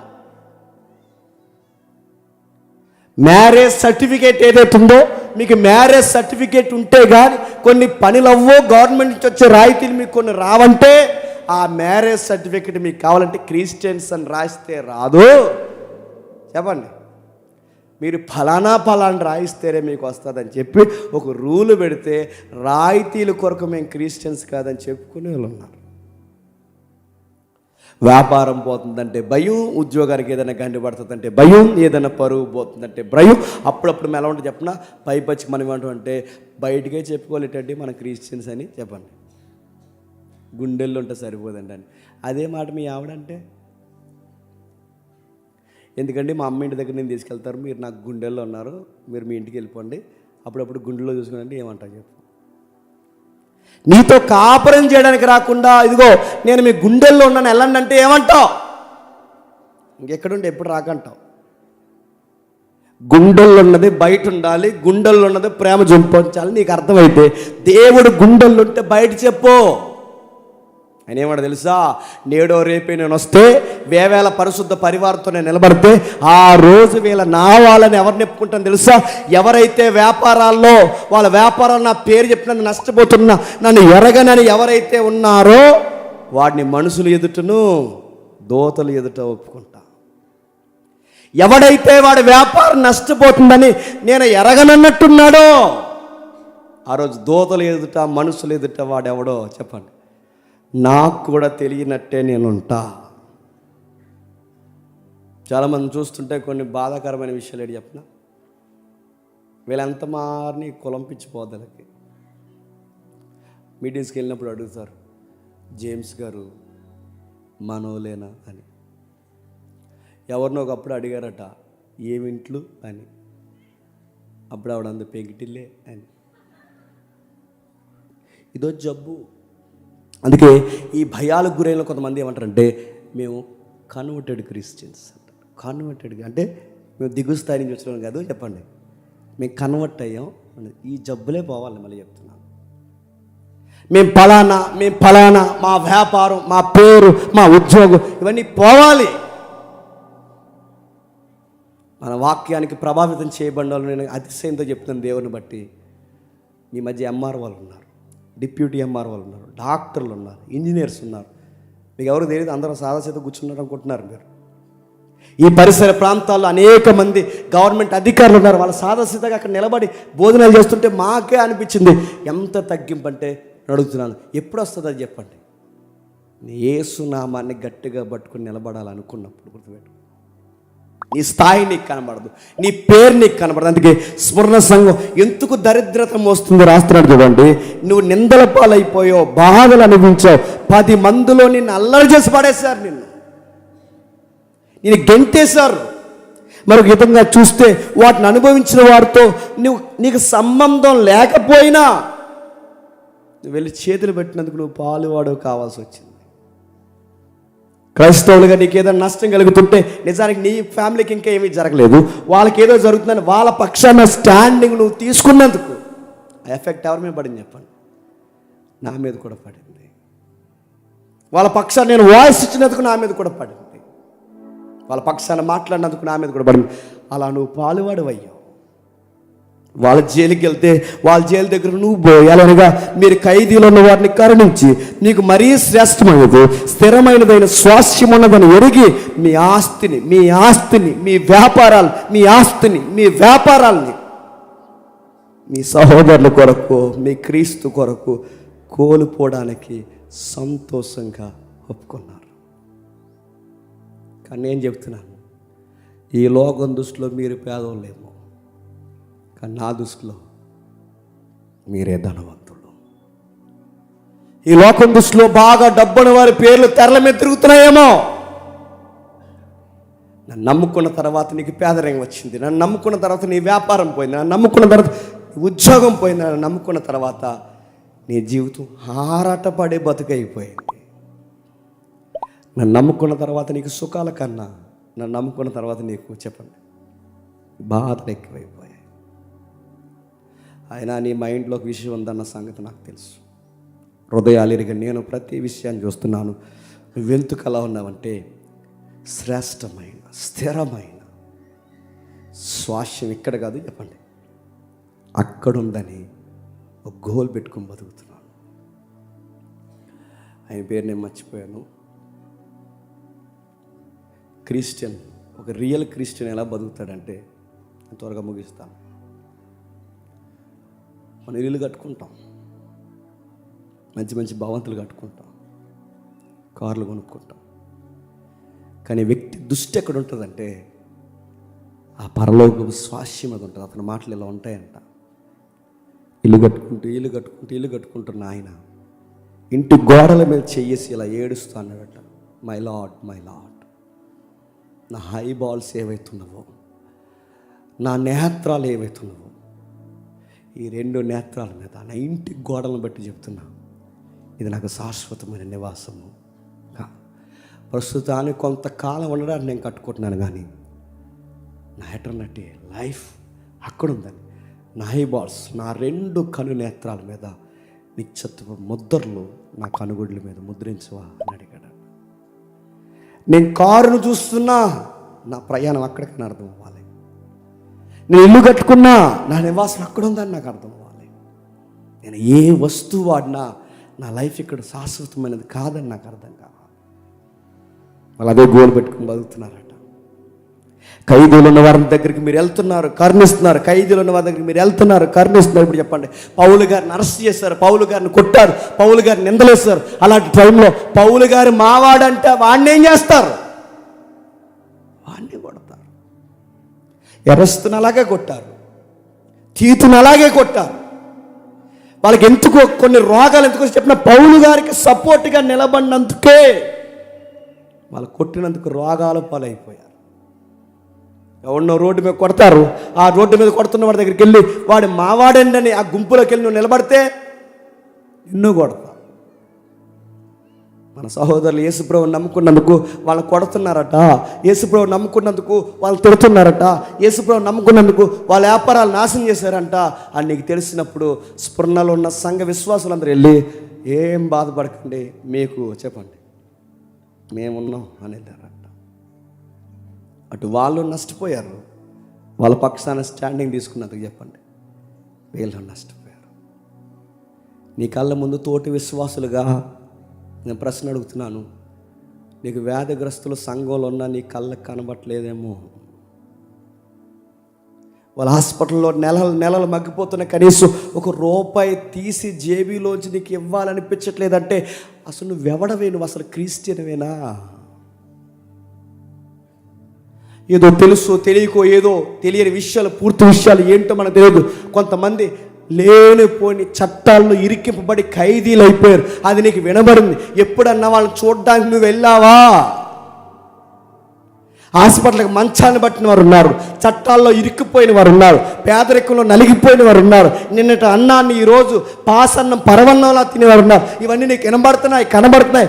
ఎప్పుడైనా వాళ్ళ పక్షాన్ని వెళ్ళి, అరే మీరు ఖైదీలు ఉంటే మీ పక్షాన్ని మేము బయట ఫైట్ చేస్తాంరా, మీరు పేదరికంలో ఉంటే మీకు మేమన్నం పెడతాంరా, పెద్దమ్మ నువ్వు లెగిసేంత వరకు మీకు మేము సేవ చేస్తాంరా అని ఎప్పుడైనా ఎవరి పక్షానైనా నువ్వు స్టాండింగ్ తీసుకున్నావా? దేవుడు ఇవన్నీ చూస్తాడు. రాత్రి నాతో పాటు డాక్టర్ గారు ఉన్నారు. మీకు మాదిరి ఉంటుందని చెప్తున్నాను, మాకేదో ఆ మనసు ఉందని కాదు, కానీ మేము వెళ్ళాం. నిజానికి వాళ్ళని ఫోన్లో గైడ్ చేయొచ్చు, మేము జాగ్రత్తగా తీసుకెళ్ళండి, మరి సెమినార్ ఒత్తిడి నేను లేకపోతే ఇక్కడ అన్ని పనులు అవ్వని తప్పించుకునే మాట నేను చెప్పొచ్చు. డాక్టర్ గారు కూడా చెప్పొచ్చు, పలానా దిక్కునికి వెళ్ళండి. ఆ లిఫ్ట్ ఎక్కే ముందు నేను దేవుడు అనుకో మాట చెప్పాను. మన దేవుడు ఎలాంటి విషయాలు చూస్తాడు చెప్పిన. నిజానికి మనం ఫోన్ చేస్తే వాళ్ళు గొప్పగా చెప్పుకుంటారు, జేమ్స్ అని మేము వచ్చేంత వరకు మాకు ఫోన్ చేస్తూనే ఉన్నాడు, మళ్ళీ తీసుకుని ఏం జరిగిందని మాకు అడుగుతున్నాడు. ఈ మాట చెప్పరాలో ఫోన్ ఎవడైనా చేస్తాడు, బిల్ ఎంత అయిందని ఎవడైనా అడుగుతాడు, కానీ సీన్లో ఉండాలిగా. అప్పుడు నాన్నతో ఒక మాట లిఫ్ట్ ఎక్కే ముందు అన్న మన దేవుడు ఏం చూస్తాడు చెప్పనా? నేను రోగిన ఏంటిని చెప్పండి, నన్ను చూడవద్దు అంటే మనం అనుకుంటాం, నువ్వు ఎప్పుడు హాస్పిటల్లో జాయిన్ అయిపోవా అని మనం అనుకుంటాం. ఆ రోజు సోలాపూర్ నుంచి వచ్చాను, నాకు లో బీపీ వచ్చింది, స్ట్రోక్ లక్షణాలు అని చెప్పారు. నేను జాయిన్ అయ్యానంటే ఆ సిస్టర్ కోసం మీరు చెప్తున్నారంటే ఎస్ జేమ్స్ బిజీగా తిరిగావు కదా రాత్రి అని నన్ను అడగడా చెప్పండి. ఆయన తమ్ముడు నీతో పాటు జత పనివాడిగా తిరుగుతున్నాడు. వాళ్ళ నాన్న నెలలు హాస్పిటల్లో మగ్గిపోయి ఈరోజు చచ్చిపోయాడు. వాడిని వాతాచడానికి భుజం మీద చేయడానికి నీకు అవకాశం ఉన్నా వెళ్ళావా లేదా? నేను హాస్పిటల్ మంచం మీద ఉన్నప్పుడు చూడడానికి వచ్చావా లేదా? ఇవన్నీ లెక్కలు చూసే దేవుడు అండి మన దేవుడు. ఆయనతో అందుకే గొడవ. ఇవన్నీ చూస్తాడు ఆయన. ఏడ్చే వాళ్ళతో ఏడ్చావా, నవ్వే వాళ్ళతో నవ్వావా, తినే వాళ్ళతో తిన్నావా, కూర్చున్న వాళ్ళతో కూర్చున్నావా, లేచే వాళ్ళతో లేచావా? నీ సమస్త కార్యాలు ఏంటో నాకు తెలుసు. స్వర్ణ సంఘాన్ని పోగొడుతున్నాడు. నువ్వు దరిద్రత ఎందుకు అనిపిస్తున్నావంటే కేవలం నీ సహోదరుల పక్షాన్ని నువ్వు నిలబడినది. నువ్వు దరిద్రతను ఎందుకు అనుభవిస్తున్నావంటే నా నామాన్ని గట్టిగా పట్టుకున్నందుకు. నువ్వెందుకు ఎంత బాధను అనిపిస్తున్నావు అంటే, ఇంత పేదరికాన్ని నువ్వు ఎందుకు అనుభవిస్తున్నావంటే, మీ ఆస్తులు కావాలా, మీకు యేసు కావాలా, మీకు ఆస్తులు కావాలా, యేసు కావాలా, మీకు ఆస్తులు కావాలా, యేసు కావాలంటే మాకు యేసే కావాలి. మా ఆస్తులు కోల్పోవడానికి మేము సంతోషంగా ఒప్పుకుంటున్నాం. మా ఆస్తుల కన్నా మాకు యేసు ప్రభువే ఎక్కువని నా కొరకు మీ ఆస్తులు మీరు వదిలేశారు. స్వర్ణ నాకు నచ్చిన సంఘం, నువ్వు పాయింట్అవుట్ చేయబడిన సంఘం ఏదైనా ఉందంటే ఈ సంఘమే. ఆ సంఘం అందుకే దాని పేరు క్రైస్ట్ చర్చ్ అంటారు. శ్రమలు ఎక్కడైతే ఉంటాయో, బాధలు ఎక్కడైతే ఉంటాయో అక్కడ క్వాలిటీ చర్చ్ ఉంటుంది. ఎక్కడైతే లగ్జరీ ఎక్కువైందో చెప్పండి, సుఖాలకు మరిగిన సంఘం ఎక్కువ అక్కడ ఉంటుంది. ఇప్పుడున్న లెక్కల ప్రకారం, క్రిస్టియన్ సర్వే ప్రకారం మంచి సంఘం ఎక్కడుందో తెలుసా? చైనాలో ఉంది ఇంటర్నల్గా. ఇప్పుడున్న క్వాలిటీ చర్చ్ ఎక్కడ తెలుసా? గల్ఫ్ ఏరియాలో ఉంది ఇంటర్నల్గా. ఇప్పుడు సుఖాలకు మరిగిన సంఘాలు ఎక్కడ చెప్పినా మన తెలుగు రాష్ట్రాలు కూడా ఎక్కువైపోయాయి ఇప్పుడు బాగా. ఏముందరా మీ గోల్స్? రాజ్యాలు, వ్యాపారాలు, సామ్రాజ్యాలు విస్తరింపజేసుకున్నట్టే విస్తరింపజేసుకుంటున్నారే తప్ప పక్కోడు పేదరికంతో ఉన్నా పట్టించుకో, ఎదుటోడు బాధతున్నా పట్టించుకో. సంఘం అంటే ఏంటి? సహవాసం. సహవాసం అంటే ఏంటి? ఒకరి బాధలు ఒకరు భరించను. మాకేంటి, మా ఫ్యామిలీ బాగున్నా వాళ్ళలో ఉంటాయంటని తప్పించుకునే దొంగల సమూహం కాదు సంఘం అంటే. నువ్వు ఏడిస్తే ఏడాలి, నువ్వు నవ్వుతే నవ్వాలి. నువ్వు పెద్దమ్మవైనా, చిన్నదానివైనా, పెద్దడివైనా, ఎవరైనా నీ కుటుంబం కన్నా మీకు మేమున్నామని చెప్పుకునే ఒక సంఘం ఉండాలి. అది కదా సంఘం అంటే. ఆ సంఘంలో గ్రేట్గా ఉందంట సంఘం. స్ఫురణ నిలబడింది. వాళ్ళు అంటున్నారు, ఎంత బాగా మాట్లాడతారు చూడండి. చదువుదాం వచ్చిన త్వరగా 8వ వచనం నుండి.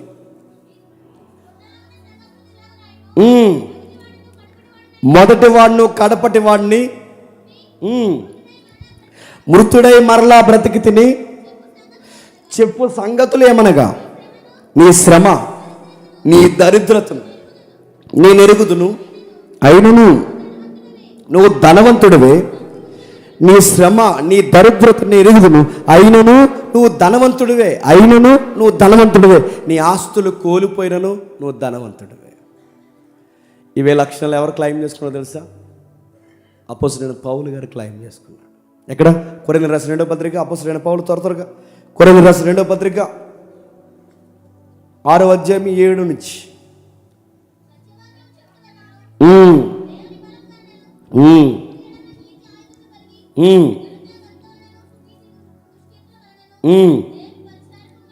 దేవుని పరిచారకులమై ఉండి అన్ని స్థితులలో మనను మేమే మెప్పించుకొనుచున్నాము.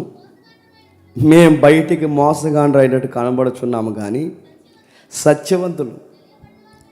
సత్యము చెప్పుట వలన, దేవుని బలము వలన, కుడి ఎడమల నీతి ఆయుధాలు కలిగి ఉండడం వలన ఈ లోకానికి మేము దొంగలం అయ్యాం. కిందకి రాస్తారు చూడండి. గణతలమైన సుకీర్తి వలన, దుష్కీర్తుల వలన, దేవుని పరిచారకులమై ఉండి అన్ని స్థితుల్లో మమ్మల్ని మేమే మెప్పించుకుంటున్నాం. మేము మోసగాండమైనట్టుండి సత్యవంతులం, తెలియబడవారమైనట్టుండి బాగా తెలియబడిన వారము, చనిపోవచ్చున్న వారమైనట్టుండి ఇదిగో బ్రతుకుచున్నాం, శిక్షింపబడిన వారమైనట్లుండి చంపబడిన వారము, దుఃఖింపబడిన వారమైనట్లుండి ఎల్లప్పుడూ సంతోషించుచున్నాం, దరిద్రమైనట్లుండి అనేకులకు ఐశ్వర్యము కలిగించే వారు ఎలాగనగా ఏమీ లేని వారమైనట్లుండి. ఇది ఒక క్రిస్టియన్కి జరిగేది. ఇలాకా ఈ సమాజంలో జరిగేది ఏంటంటే, నువ్వు నిజాయితీగా దేవుడిని నప్పుకుంటే నీ సహోద్యోగులు నిన్ను తిట్టుకుంటారు. నువ్వు క్రైస్ట్ని ఉన్నట్టుగా నువ్వు ఫాలో అయితే నీకు ఫ్రెండ్స్ కన్నా చెప్పండి ఎనిమీస్ ఎక్కువ అవుతారు. కానీ నీకు ఫ్రెండ్స్ సర్కిల్ పెరిగి అందరు నేను బాబా అలా ఇలా అని చెప్పి నేను ఎవరన్నా పొగుడుతున్నారంటే సంథింగ్, మళ్ళీ చెప్తున్నాను సంథింగ్. నీకు ఎందుకు బయట వాళ్ళు ఎందుకు స్నేహితులు అవుతున్నారు? నువ్వు క్రిస్టియానిటీకి రిప్రజెంట్గా నువ్వు ఉండలేకపోతున్నావు. అందుకే పౌలు గారు అంటారు, మేము బయటికి దొంగలం కానీ దేవుని దృష్టిలో యథార్థవంతులు, మేము బయటికి పనికిమాలిన బలహీనులు కానీ దేవుని దృష్టిలో బలవంతులు, మేము బయట వాళ్ళ దృష్టిలో చచ్చిపోయిన వాళ్ళు కానీ దేవుని దృష్టిలో బ్రతికిన వాళ్ళు. గమ్మత్తని చెప్తా, ప్రపంచ దృష్టిని ఆకర్షించింది సిటీ ఆఫ్ స్ఫురణ.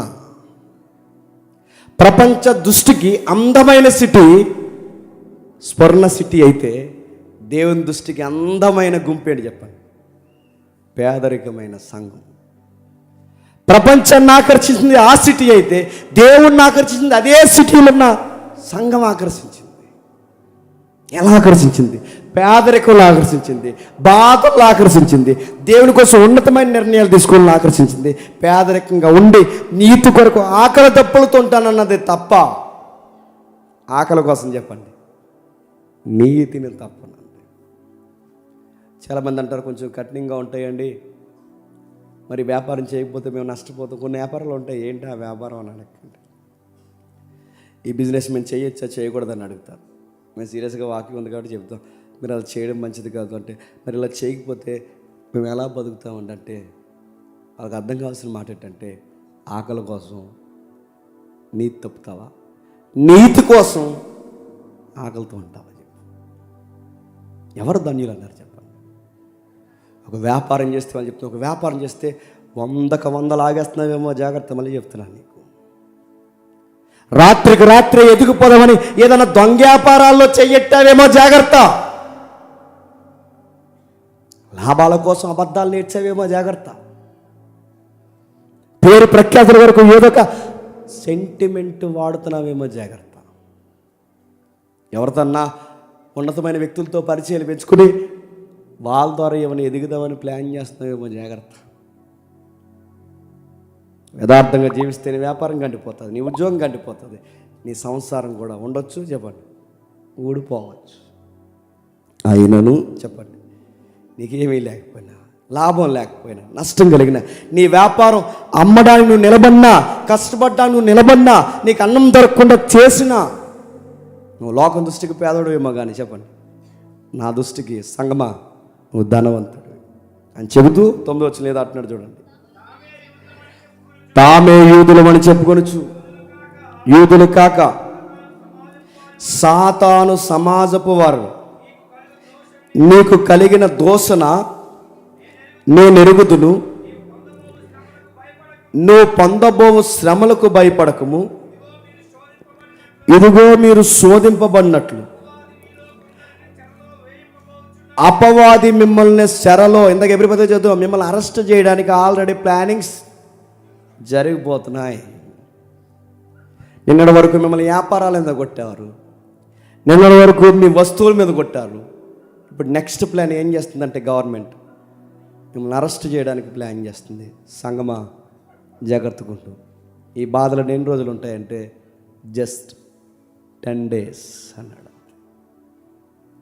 10 రోజులు మాత్రమే ఉంటాయి. 10 రోజులు నిజంగా 10 రోజులు అని కాదు, దానికి అర్థం ఉంది.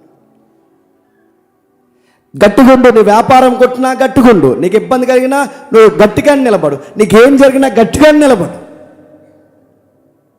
కొద్ది రోజులు శ్రమ ఉంటుంది, స్ట్రాంగ్గా నిలబడు. ఆర్థికంగా దొలగొట్టారు, ఇప్పుడు మానసికంగా కుంగదీస్తున్నారు, శారీరకంగా కష్టపెట్టడానికి, మేము తప్పుడు కేసులు పెట్టడానికి రెడీ అయిపోయారు. జాగ్రత్త. మన దేవుడికి ఎలా ఉంటుంది చెప్పిన, ఒక బాధ అయిపోతే మరో బాధ రెడీగా పెడతాడు. అప్పుడే బాగుంటాం మనం. దావీదుకి సౌలు పోయాడట. సౌలు పోయాక కుంపట ఇంట్లోనే స్టార్ట్ అయ్యిందంట. ఒకటి పోతే ఒకటి రెడీగా ఉంటుందంటే, ఒకటి పోతే ఒకటి రెడీగా ఉంటుంది. ఎందుకు ప్రభువా అంటే, ఈరోజు పాటలు మీరు నైట్ చూస్తారు. ఎందుకు ప్రభువా అంటే, నువ్వు ఉద్దేశపూర్వకంగా ఏ బాధ మాకు కలిగించో, మోయదగిన బాధనే మాకు అనుభవిస్తాం. కొన్ని బాధలు మాకు ఎందుకు అనుభవిస్తున్నామంటే, మేము బాగుంటామని మమ్మల్ని బాధలకి అప్పగిస్తాం. ఇప్పుడు నేను పాత లెసన్లో చెప్పి నేను ముగిస్తున్నాను. కొన్నిసార్లు పిల్లలు మాట వినరు. అయ్యో కందిరేగలయ్యి కుదురనరా అంటే, ఈ శ్రీకాంత్ కొడుకు ఒకడు ఉంటాడండి, వాడు వచ్చాడు లేదు. మళ్ళీ సేమ్ లక్షణాలు మా చిన్నపిల్లకి వచ్చాయండి. వీళ్ళు కుదురుంటారు. అందులో వేలు ఎడతారు, ఇందులో ఎడతారు, పెగ్గలో వేలు ఎడతారు, అందులో ఎడతారు, క్యాండిడేట్లు ఎడతాడు వేలు. అన్నీ కుదిరలేని తొండ్ర పనులన్నీ. అలా వీళ్ళు ఎడతారు, ఇలా వీళ్ళు ఎడతారు. ఆ టైంలో అమ్మ చెబుతుంది, కాలుతుంది, మేడ చివరికి వెళ్ళకు, పడతావు, జాగ్రత్త అని చెప్పి ఎన్ని చెప్పినా చేస్తారు కదా. దొడ్డన కూతురు ఒకరు అస్సలు ఎంత యాక్టివ్. మన ఇక్కడ తగిలేసిన పీటీ ఉసారి తగిలినాడు దెబ్బ, మళ్ళీ పరిగెడతా. ఆ పిల్ల అస్సలు జస్ట్ మొగుడుగా పుట్టబోయి ఆడపిల్లగా పుట్టేసిందండి ఆ పిల్ల. ఎంత యాక్టివ్గా ఉంటుందో, వాళ్ళ నాన్న కంగారు పెట్టేస్తుంది. ఆ పిల్ల అస్సలు కుదరను. కొన్నిసార్లు కుదరలేనప్పుడు గట్టి కొడతారు, తిడతారు. ఆ గట్టి కొట్టడం మీరు చూడండి, మూలకు పోయి ఏడుస్తారు. ఆ లవ్లీ మమ్మీలు ఉంటారు, సందరు మమ్మీలు, మళ్ళీ ఆ పిల్లల్ని ఎట్టుకుని ఏడుస్తారు. మరి ఇంకెప్పుడు ఇంకా ఆలస్యం అని. అప్పుడేమో అమ్మా నా పిల్ల అట్టుకుని ఏడుస్తుంది. పోన్లే అమ్మా అని వీళ్ళ అమ్మ ఏడుస్తుంది, వీళ్ళిద్దరూ ఏడుస్తారు. మన ప్రశ్న ఏంటంటే, నేను నైట్ చెప్తాను మిగిలిన విషయాలు. ఎందుకు కొట్టావు? కొట్టి మళ్ళీ ఆ పిల్లలను పట్టుకుని ఎందుకు ఏడుస్తున్నావు? కొట్టడం దేనికి, ఏడడం దేనికంటే నా పాటలు అదే చివరిలైన. కొట్టడం దేనికి, శ్రమను అనుమతించడం దేనికి, ఏడవడం దేనికి. ఎందుకు కొట్టాడంటే, ఆడు అలాంటి కుదిరలేని పనులు చేసుకుంటూ వెళ్తే, ఆడెక్కడ పడితే అక్కడ ఏలు పెడితే, ఆడి కాలితే ఆడి ప్రాణానికి, ఆడి అవయవానికి ప్రమాదం కనుక కొట్టాను. మరి ఎందుకు ఏడుస్తున్నామంటే చెప్పండి, ఆడు ఏడుస్తున్నాడు కాబట్టి ఏడుస్తున్నాడు. That is mother love. దేవుడిది కూడా అంతే. మాకెందుకు శ్రమలు అనిపిస్తున్నామంటే, మీరు ఇలా సుఖం మరిగితే పాడైపోతారు. మరి ఎందుకు నువ్వు మేము బాధపడితే బాధపడుతున్నావంటే, మేము బాధపడుతున్నాం కాబట్టి నువ్వు బాధపడతావు. ఇలా వాక్యం అది ఉంటుంది. నువ్వు ఉద్దేశపూర్వకంగా ఏది చేయవు. మేము నవ్వుతే నువ్వు నవ్వుతావు, మేము ఏడిస్తే నువ్వు ఏడుస్తావు. స్ఫురణ, నీకు బాధలు కలుగుతున్నప్పుడు నేను సింహాసనం మీద కూర్చుని నేనేం ఆనందంగా లేను. నా కోసం నువ్వు నలిగిపోతున్నప్పుడల్లా నేను కూడా ఇక్కడ చెప్పండి నలిగిపోతున్నాను. సౌలా నువ్వు నన్ను హింసిస్తున్నావు. వ్యాఖ్యానం రాసుకుంటే అక్కడ ఏమంటే చెప్తున్నా, మేమెప్పుడు నిన్ను హింసించామంటే సంఘాన్ని హింసిస్తున్నాం కనుక చెప్పండి నన్ను హింసిస్తున్నాం. మీకు అర్థమైతే గుర్తుపెట్టుకోండి. మనం నవ్వుతే నవ్వే దేవుడు, మనం ఏడుస్తే ఏడ్చే దేవుడు. ఎందుకు బాధలు పెడతాడంటే, కొన్ని లగ్జరీ మన లైఫ్ని పాడు చేయకూడదు. ఆ సిటీ పాడైపోవడానికి కారణం ఏంటి చెప్పిన, వాళ్ళ వ్యాపారాలు. ఆ సిటీ పాడైపోవడానికి వాళ్ళ మతాలు. ఆ సిటీ పాడైపోవడానికి కారణం వాళ్ళకి ఆర్థిక లాభాలు. అదే ఏరియాలో సంఘం ఉంది. ఆ లగ్జరీ సంఘానికి అలవాటు అయితే ఏమొద్దు చెప్పండి, సంఘం పాడవద్దు. అందుకే సంఘానికి దేవుడిచ్చిన అనుమతి అని చెప్తా, నువ్వు గట్టిగా నా మీద నిలబడినప్పుడు నీకు ఇబ్బందులు కలుగుతాయి. ఆ టైంలో నిజానికి నీ విరోధులు నేను చంపేయచ్చు అని నేను చంపుకుని ఎందుకు వదిలేస్తున్నానంటే, ఆ టైంలో నువ్వు నిలబడే విధానం ఉంది చూసావా, నాకు నచ్చుతుంది. అది నీకెంతైనా మంచిది. అందుకే వాళ్ళు నిలబెట్టాడు, తులుమాడుతున్నాడు. ఇదిగో కిందకి రాస్తున్నాడు చూడండి, ఇదిగో యూదులు కాని కొంతమంది యూదులు అని. వీళ్ళెవరు? ఇప్పటికీ యూదులు కాకుండా యూదులు అని చెప్పుకుని ఉన్నారు లేదా తెలుగు రాష్ట్రాలు చెప్పండి. ఇప్పుడే ఉన్నారు, అప్పుడు ఉండరా? అప్పుడప్పుడు వచ్చి వీళ్ళు మాట్లాడతారు. ఏమని చెప్పిన, అబ్రహాం గారు మాకు ఏమవుతారు తెలుసా? ఏమవుతారు? తాతయ్య గారు అవుతారు. ఇదే నువ్వు గుంటూరులో పుట్టి అబ్రహాం గారు మీ తాతయ్య గారు అలాగా అవుతారు అన్నారు. మేము ఏ గోత్రికులో తెలుసా? మొన్న కొనుక్కున్నారంట గోత్రాన్ని. మేము ఏ గోత్రం తెలుసా? పలానా గోత్రం. మేము ఇంకా నిన్న మొన్న ఎవరో వీడియో పెట్టారు, ఇదిగో జేమ్స్ బ్రో క్రిస్టియానిటీని హైలైట్ చేస్తూ జుడాయిజం తక్కువ చేస్తున్నాడు, ఇతని గురించి మనం కొన్ని మాటలు నిర్ణయాలు తీసుకోవాలంట. జుడాయిజం అంటే మన ఏరియాలో కూడా ఉందంటే ఉంది, మీరు నమ్ముతారు లేదో. రాజమండ్రి పోయినప్పుడు బొమ్మూరు జంక్షన్లో అలా లెఫ్ట్ సైడ్ క్యాస్వారి ఏరియాకి తగిలితే ఆ రైట్ సైడ్ మీరు నమ్ముతారు లేదు, సమాజం అందరూ రన్నింగ్లో ఉంది. అక్కడ మీరు కావాలంటే చూడండి, అక్కడ ఉంటుంది. యూదులు కాకియే తమ యూదులు మనం చెప్పుకునే వాళ్ళు ఉన్నారు. ఈ ఉన్నవారు ఏం చేస్తారంటే వీళ్ళ మతాన్ని వీళ్ళ పాటించుకుంటే చాలు, కానీ వీళ్ళ పాటించరు. ఏమంటారంటే ఇదిగో ఏమంటారు, మీరు యేసు అనకూడదు, ఏసా అనాలంటారు. వీళ్ళు ఏమంటారు, మీరు యేసు అనకూడదు, మీరు ఏసా అనాలి. వీళ్ళు పేర్లు పెట్టుకుంటారు. ఏమంటారు చెప్పిన, ఇదిగో యెహోవా అని పిలవకూడదు, మరి యెహోవా అనాలంటారు. ఎంత బాధపడేస్తుంటారు. ఇదిగో మీరు తప్పుడు ఆరాధన చేస్తున్నారు. పౌలు పత్రికలు ఎవడు నమ్మన్నాడు మిమ్మల్ని? పౌలు పత్రికలు నమ్మొద్దు, పత్రిక నమ్మొద్దు, క్రొత్త నిబంధన నమ్మొద్దు, సువార్త నమ్మొద్దు. యేసుని మీరు ఎలా నమ్ముతున్నారు? ఈ సాక్ష్యాలు నమ్మొద్దు, అపోస్తుల సాక్ష్యాలు నమ్మొద్దు. మనం అందరం ఎవరో తెలుసా, యూదులతో అంటకట్టబడిన వారు. మీరు ఇంకా క్రిస్టియన్ అని చెప్పి మీరు క్రిస్టియానిటీ అని ఒక మతాన్ని ఎందుకు తయారు చేస్తున్నారు? మీరు యూదులై సున్నతి చేయించుకుని ఇశ్రాయేలు దినాలు పాటిస్తే కానీ మీరు దేవుని పిల్లలకు కాదని బాధలకు గురి చేస్తున్నారంటే ఎక్కడా? స్మరణలో. ఇదే గొడవ అపోస్తుల కార్యంలో జరుగుద్ది. మీరు 15 చదవండి. క్రైస్తవుల దగ్గర కొంతమంది యూదులు కానీ యూదులు మతంలో చేరిన వారు కొంతమంది వచ్చి కొంతమంది సున్నతి చేసుకుంటే కానీ మన సంఘంలో ఉండడానికి వీల్లేదని క్రైస్తవులను బాధ పెట్టిన గొడవ అపోస్తులు పౌలు బర్నబా. ఆ గొడవ అపోస్తులు 12 మంది దగ్గరికి వెళ్ళిందా లేదా? సున్నతి కోసం గొడవలు, విశ్రాంతి దినం కోసం గొడవలు, ఆచారాల కోసం గొడవలు, పస్కా కోసం గొడవ, రకరకాల గొడవలు. ఆ రోజుల్లో గొడవలు పెడుతున్నారట. యూదులు కాని యూదులు వీళ్ళ ధీమా ఏంటంటే మేము దేవుని బిడ్డలు మేము తప్ప ఇంకెవడో కాదని వీళ్ళ ధీమా. నేను ముగిస్తున్నా. మేము తప్ప ఇంకెవరో కాదు. అందుకే చూడండి, వాళ్ళు మాట్లాడితే యోహాను సువార్త గారు మనం చదువుతున్నప్పుడు మేమెవరో అబ్రహాం పిల్లలు, మేమెవరో దావీదు గారి తాలూకు, మేమెవరో యూదులని చెప్పుకునేవారు. నేను ఇక్కడ దేవుడు చెప్తున్న మాట అని చెప్తున్నా. నిజానికి ఇప్పుడు వీళ్ళ కాదు దేవుని బిడ్డలు ఎవరు చెప్పండి? స్మరణలో యేసుప్రభు నామాన్ని గట్టిగా పట్టుకుని ఎవరైతే దేవుని కొరకు శ్రమ అనుభవిస్తున్నారో ఇప్పుడు యూదులు కాదు దేవుని బిడ్డలు ఎవరు చెప్పండి? ఇప్పుడు అబ్రహాము సంతానం, దావీదు సంతానం ఎవరంటే యేసుప్రభుని బలంగా నమ్మైన పక్షాన్ని ఎవరైతే శ్రమ పడుతున్నారో వారే నిజమైన యూదుడు, నిజమైన దేవుని కుమారుడు. నువ్వు భయపడకు, వాళ్ళు ఏదో పిచ్చి మాటలు మాట్లాడతారు, నువ్వేమి కంగారు పడకు. నీకు చెప్పండి నేనున్నాను. కింద చదువుదాం, ముగిద్దాం త్వరగా.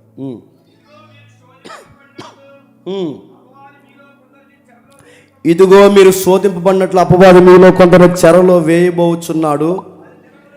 10 దినాలు మీకు శ్రమ కలుగును. 10 దినాలు శ్రమ కలగంటే ఎగ్జాక్ట్ 10 days అని కాదు, గుర్తుపెట్టుకోండి, కొద్ది కాలము. 10 దినాలు మీకు శ్రమ కలుగును. లిటరల్గా మాట్లాడుకుంటే ఆ 10 దినాలు ఏంటంటే ఆ తర్వాత మీరు ఇంటికి వెళ్ళి చూడండి, రోమా రాజులు 10 మంది వస్తారు. 10 దినాలంటే దినానికి ఒక రాజు, అంటే 10 రోజులకు 10 మంది రాజులని కాదు, 10 మంది రాజులు వస్తారు. అందుకే ఆ వచ్చిన ప్రతి రాజు మిమ్మల్ని ఇబ్బంది పెడతారు. ఇది ఒక వ్యాఖ్యానం ఉంది. 10 దినాలు మీకు శ్రమ కలిగిందంటే 10 దినాలు ఏంటి? 10 మంది ప్రభుత్వాలు వస్తాయి. ఆ ప్రభుత్వం వచ్చిన ప్రతి ఒక్కరు మిమ్మల్ని బాధ పెడతారు. అసలు మీ వ్యాపారాలు నష్టపోవడానికి కారణం ఏంటి? మీరు చక్రవర్తి పూజ చేయనందుకు, రామా ప్రభుత్వ రాజుకి మీరు జై కొట్టినందుకు. ఇప్పుడు ఈడిపోయాడు, రేపు ఇంకొకడు వస్తాడు వాడలాగే చేస్తాడు, ఇంకొకడు వస్తాడు వాడలా చేస్తాడు, మరొకడు వస్తాడు వాడలాగే చేస్తాడు. 10 మంది వస్తారు, 10 మంది అలాగే చేస్తారు. ఈ 10 దినాల తర్వాత నీకు కిరీటం నేను రెడీ చేస్తున్నాను. అప్పటి వరకు చెప్పండి నమ్మకంగా. 10 దినాలంటే అది అక్కడ 10 దినాలంటే కొద్ది కాలాన్ని సూచిస్తుంది. 10 దినాలంటే 10 మంది రాజులను సూచిస్తుంది. అంటే నీ శ్రమకి టైంకి ఒక ఎండ్ ఉంది, గుర్తుపెట్టుకో. నీ శ్రమ దినానికి ఒక ఎండ్ టైం ఉంది. ఆ టైం వరకు నమ్మకం ఉండు. అది 10 days ఉంటుంది. 10 అంటే 10 కాదు, 7 అంటే 7 కాదు. మనం చూసాంగా, 7 అంటే 7 కాదు, 10 అంటే 10 కాదు, 1000 అంటే 1000 కాదు. ప్రకటన గ్రంథంలో విషయాన్ని వ్యక్తీకరించడానికి వాడిన సంఖ్యలు ఇవి. 7 అంటే సంపూర్ణమని ఎలాగ అర్థమవుతుందో, 10 అంటే 10 కాదు, 10 అంటే కొద్ది దినాలు. ఆ 10 రోజులు నమ్మకంగా ఉండు. ఇదిగో నువ్వు శోధింపబడుటకు అపవాది మీలో కొందరు చెరసాల్లో వేయబోతున్నాడు. 10 దినాలు శ్రమ కలుగును, 10 దినాలు శ్రమ కలుగును, మరణము వరకు. చెప్పండి. 10 దినాలు శ్రమ కలుగును, మరణము వరకు. ఇప్పుడు చెప్పండి, 10 దినాలు శ్రమ కలిగిన వెంటనే మరణం 10 రోజుల తర్వాత వచ్చేస్తుందా? మీకు అర్థమవుతుందో లేదా? అక్కడ నమ్మకంగా మరణం వరకు నమ్మకంగా ఉండంటే దాని అర్థం ఏంటి? 10 దినాల శ్రమ కలిగిన 10 దినాల తర్వాత మరణం వస్తుందా? మరణం వరకు నమ్మకంగా ఉండాలంటే అంటే ఈ 10 దినాల్లో మీకు మరణాలు కూడా వచ్చేస్తాయి. ఈ 10 రాజుల పరిస్థితుల్లో మీకు మరణాలు కూడా వస్తాయి. ఆ టైంలో మీరు చేయాల్సిందంటే నమ్మకంగా ఉండండి. వ్యాపారాలు పోయినా నమ్మకంగా ఉండండి, పేరు పోయినా నమ్మకంగా ఉండండి, 10 మందిలో ఆరత పడినా నమ్మకంగా ఉండండి, ఏమి జరిగినా నమ్మకంగా ఉండండి.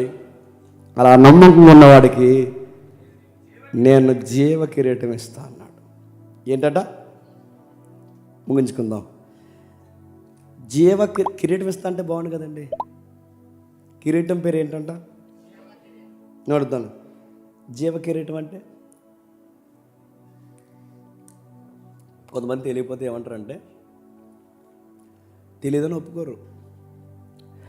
జీవ కిరీటం అంటే జీవ కిరీటం అని అంటారు. అదో స్టైలు. అంటే సాగదీస్తే అది నిజమన్నట్టు. జీవ కిరీటం అంటే గుర్తుపెట్టుకోండి. కిరీటం అనే సౌండ్ ఎందుకు వాడారంటే 1st సెంచరీలో గ్లాడియేటర్స్ తెలుసా? ఈ గ్లాడియేటర్స్ ఎవరైతే ఉన్నారో అంటే ఖైదీల్ని అరెస్ట్ చేస్తుంది రోమ ప్రభుత్వం. ఆయా దేశాల్లో దొరికిన సైనికులు కానీ పౌరులు కానీ దొరికితే ప్రభుత్వం అరెస్ట్ చేసి వాళ్ళని తీసుకెళ్ళి గొర్రెల్ని, మేకల్ని, జంతువుల్ని, ఎద్దుల్ని ఎలాగైతే లోపల పడేసి మేపి తర్వాత టయానికి వదిలించేస్తారో అలాగే ఈ మనుషులు కూడా లోపల తీసుకెళ్ళి పెంచుతారు. బాగా జిమ్ములు చేపిస్తారు, బాగా ఎక్సర్సైజ్ చేయించి వాళ్ళకి వాళ్ళతో గేమ్స్ ఆడిస్తారు. గేమ్స్ ఏంటంటే వాడికి వీడికి ఫైట్ ఆడతారు. మన కోడి పందాలు ఫైట్ ఈ సంక్రాంతిలో ఎలా పెడతారు మన వాళ్ళు, వాళ్ళకు కూడా మనుషులకి ఫైట్ ఆడితే స్టేడియంలో 50,000 60,000 మంది కూర్చుని వాళ్ళిద్దరూ కొట్టుకుని నరుక్కుని చేస్తుంటే చూస్తారు. ఆ ఫైట్ చేసి గెలిచిన ఏమంటారంటే గ్లాడియేటర్ అంట. ఈ గ్లాడియేటర్ గెలిస్తే అంటే ఒకడి మీద ఒకటి గెలిస్తే అడిగి లాస్ట్కి ఒక అవకాశం ఇస్తారు. నీకేం కావాలి? అందరి మీద గెలుస్తావు, బాగా ఫైట్ చేస్తావు, ఏం కావాలి నీకు అని అడిగితే ఒకటి స్వేచ్ఛ కావాలంటాడు, లేదా నా తోటి ఖైదీని విడుదల చేయండి అంటాడు. ఆ కోరుకున్న కోరికని సన్మానించేటప్పుడు ఏం చేస్తారంటే వాడికి ఒక కిరీటం పెడతారు.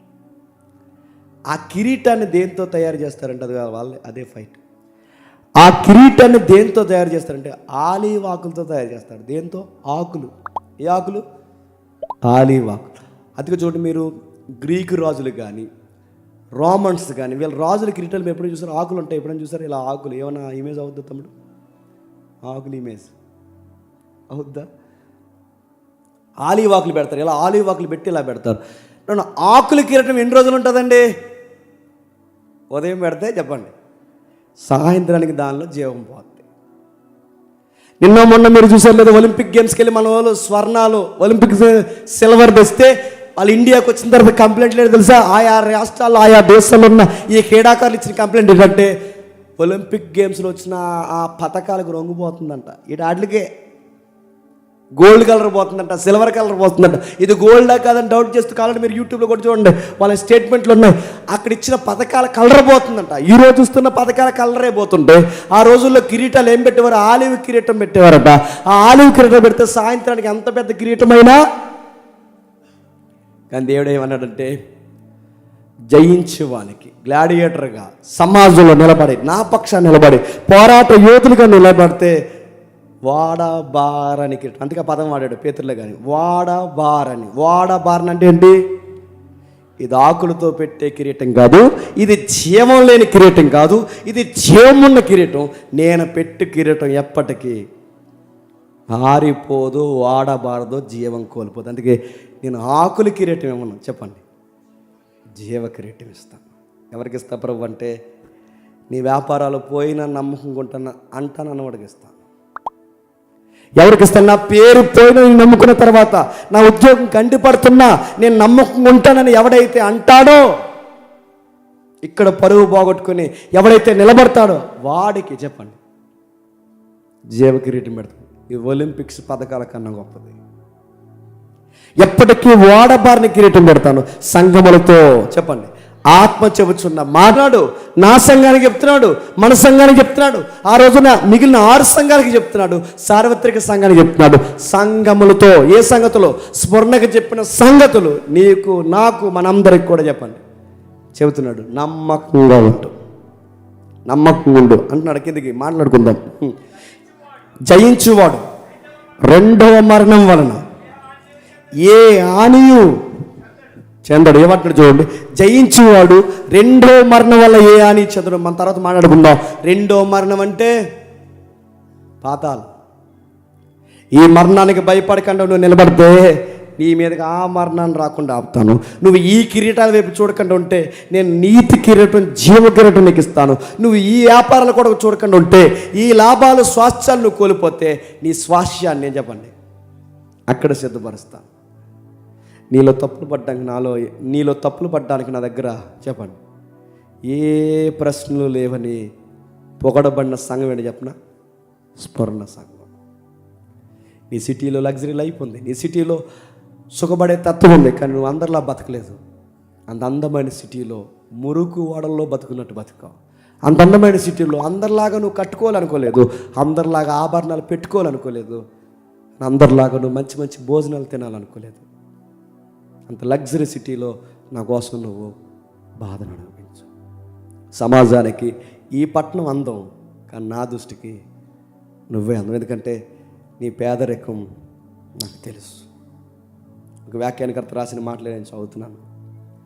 దేవుని దృష్టికి అంత అందమైన పట్టణంలో ఈ సిటీ కాకుండా సంఘం ఎందుకు అందంగా కనబడుతుందంటే, వారు పేదవారైనా ఆ బానిసని ఎందుకు ఈయన అర్థం చేసుకుంటున్నాడంటే, ఆ దిక్కుమాలితనం, సింపురు గుడ్డలు, మాసిన బ్రతుకులు, వారి జీవితంలో సంఖ్యలు, ఎలివేతలు, పిల్లలను కోల్పోవడం, పేదరికం, దరిద్రత, ఇవన్నీ ఆయన ఎలా చూడగలుగుతున్నాడు? ఈ మరణించి తిరిగి లేచిన వాడంటే, ఆ మరణించి తిరిగి లేచిన వాడు భూమి మీదకి వచ్చినప్పుడు పశువుల పాకలో పరుంట పెట్టబడ్డాడు గనక ఆ పేదరికపు వాసన ఆయనకు తెలుసు. ఇంకా రాస్తున్నాడు వ్యాఖ్యానకర్త, ఆయన తలవార్చుటకు చోటు లేని స్థలం ఆయనకు దొరకలేదు గనక ఆ స్థితిగతులు ఎలా ఉంటాయో మన అనుభవాల గుండా పోయిన మన ప్రధాన యాజకుడికి సమస్తము తెలుసు. ఇంకా రాస్తున్నాడు, ఊరు నుండి బయటకు వచ్చి, బయట నుంచి ఊర్లోకి వెళ్ళి, ఊరు నుంచి బయటికి గెంటి వేయబడి, వ్యాపారాల్లో చిత్రవద గురైన, మీ పరువును తీసేసే పనులు చేసిన మీ అందరి బాధ ఆయనకు తెలిసి. ఎందుకంటే ఆయన కూడా తన సొంత ఊరు చెప్పండి ఎలగొట్టేసి, మీరు సంఖ్యలో వేయబడి అనేకులు హతసాక్షులుగా మారుతున్నప్పుడు, మీ వస్త్రాలు చింపురు గుడ్డలుగా మారిపోయి చింపి వేయబడుతున్నప్పుడు ఆ బాధ ఆయనకు తెలిసి. ఎందుకంటే ఆయన చివరి చర్మాంకంలో, ఆయన చివరి జీవితంలో, మరణ జీవితంలో ఆయనకున్న ఒకే ఒక వస్త్రాన్ని చెప్పండి లాగేసి చింపేసి సీటీలు వేసేసుకున్నారు. 10 మందిలో అల్లర చేయబడుతుంది, 10 మందిలో ఆరటపడుతున్న మీ గురించి రాయబడిందే. అటు ఆడవాళ్ళు చూస్తున్నారు, ఇటు మగవాళ్ళు చూస్తున్నారు, దారిలో పోయిన అనేక మంది చూస్తుండగా ఆకాశానికి భూమికి మధ్యలో